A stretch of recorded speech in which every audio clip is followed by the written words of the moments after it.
die, but you don't know how to do it. You no. Get hard on these people. Get hard on them. Just like the old guy. Doc brought the analogy up. He used the guy in the Bible when a woman kept on beating at the door. The old judge, he finally got up and let her in. Why? Because of her diligence. He was waiting on diligence. Why would he get up at midnight and she not really serious anyway? He done lost sleep and she back out doing the same thing she was.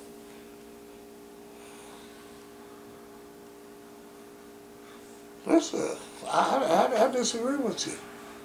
That you know, do you realize what type of insult that is? Do you realize how insulting that is, that you would give away a product that will help your physical growth for a piece of cake? And I'm talking about, here goes somebody that's doing good. Here goes somebody that's not being tempted or this and that and this and that. She said, I let it go because it made me not want cake. Not only would I not give her no more product, I'd have went in the house and took out everything, all the other products she had. Give me what the rest of my stuff is. I'm serious. I'm serious. Until you've been in the army. That's right. That's right. Doc, sometimes we need to take the time to go up and look at people that are, you know, one thing that also encourages me, that I don't too much talk about, is look at all the sickness and stuff that awaits me. Look at all the operations and prostate cancer and blindness and kidney problems and joint problems. Look at all of the stuff that I'm on the verge of avoiding. I'm 53, well, I'll be 53 tomorrow, grace of God. Look at what I'm averting. Mm-hmm. Things that I know people that's less size that are starting to experience right now by virtue of their age and by the grace and mercy of God. God has blessed you with the opportunity to have this product. And you telling me about a piece of cake? I wouldn't give it nothing else. I'm not trying to be funny. I'm not trying to be. I would not. God will do the same thing. I guarantee you, He will. He will. That's what Jesus talked about. Cast out your pearls among swine. You don't want it? Okay. He said, since you have counted yourself unworthy in the kingdom of God, I wash my hands. I wash my hands. Since you don't want it, and there's a particular interval of time that He allows to elapse in that particular line if you're not a taker, and then He goes back. 6th chapter of Genesis, my spirit will not strive with me in always. That word strive in the Hebrew means to wrestle. God is talking to humanity that He's about ready to rain water on to the point of death. He's going to flood them out. I can keep on messing with you. And that's what people need to, as long as people know that, you know, y'all are just playing. Ain't no plaything. Ain't nobody playing. That big old man like me over here on the verge of death. Oh, you know, I'm just playing. Are you serious? I don't play. I don't play. Not like that. Not with my health. Not with your children's health. Just watching you eat that piece of cake. You affecting other people, man. It's not just you. And you know, the world is built, we are all inextricably, who was that, Martin King said, when we understand that we're all inextricably intertwined. And what he was talking about was that what we do affects everybody else. So we should be mindful of everybody else before we do something. The Bible said in the 5th chapter of Romans, by one man, sin came into the world.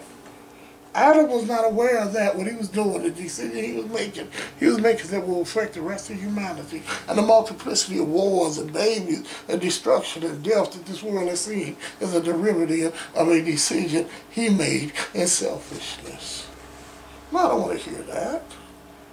I don't want to hear that. No, I want to take this and give it to people that's deserving of it.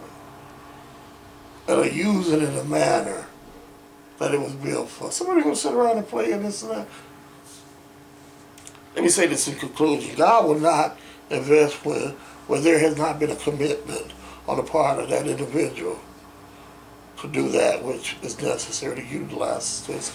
He would not invest in somebody that has not already made a commitment to be obedient to the parameters, guidelines, rules of that particular product. He will not invest in that. He will not. He will not. So I don't understand. It makes me angry what you just said. I find no entertainment in that. None, especially as an obese man. I find no entertainment in that. You got a product with your silly self, and I hope you're listening to me. With your silly self. People out here dying of obesity, heart attacks, and everything else. People are trying to combat this disease, second highest killer in the black community, and you sit over there talking about you want a piece of cake, and this hinders you from eating a piece of cake. You got to be the silliest individual I ever heard of in my life. I mean that. I'm sorry. It's Doc's fault. She should have turned the thing off. Because I'm going to tell the truth, man. I'm going to tell that's silly, man. That's silly. That is silly. That's silly. You ain't trying to say I ain't no crackhead, but I just play one on TV. If you ain't no crackhead, Shannon, why would you play like you a crackhead? It makes no sense. Here you got an opportunity, if you stop thinking about yourself and your taste bud, to show your grandkids or whatever, how old you are, whatever, to show them a better way. A way that really us as black people, we never knew because we come up eating in a manner that was inconsistent with our health. We were forced to eat. We have been traditionally forced to eat in a manner that's inconsistent with health. We were fed by people that really didn't want to feed us.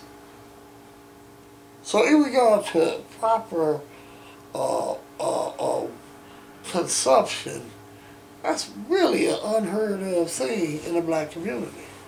But this is probably why we experience certain diseases and infirmities that a whole lot of other people ain't. Sickle cell and this and that.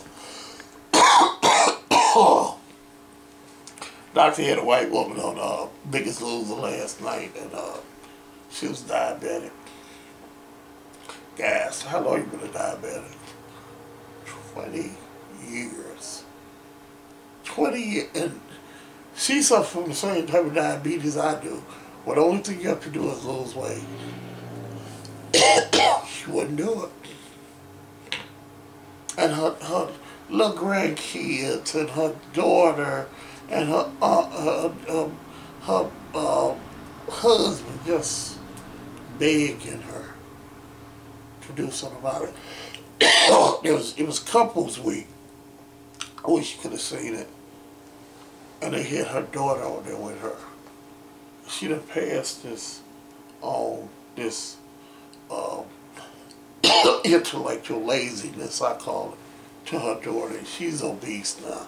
And both of them on the program. And they interviewing her husband, their sister, and the little grandbabies, and all of them in there crying. All of them in there crying. The daddy, I'm telling you, you couldn't even keep a dry eye, the daddy said. A daddy child don't supposed to leave before he does. And I mean, you couldn't help but cry. It was just such a sad set of circumstances. But they was out there fighting this time. They was out there trying to get that weight off, and they was exercising, and they was trying to eat right. They was doing it. They was trying. They was trying. You see what I'm saying? I find no humor in what you just said. And I think those type of things need to be brought up. And those type of people, not per se, not pointing nobody out, but at least show the stupidity of that type of excursion. That's stupid as hell to me. I'm sorry. I don't usually use profanity, but that is stupid as hell to me. I find that so silly. I really do.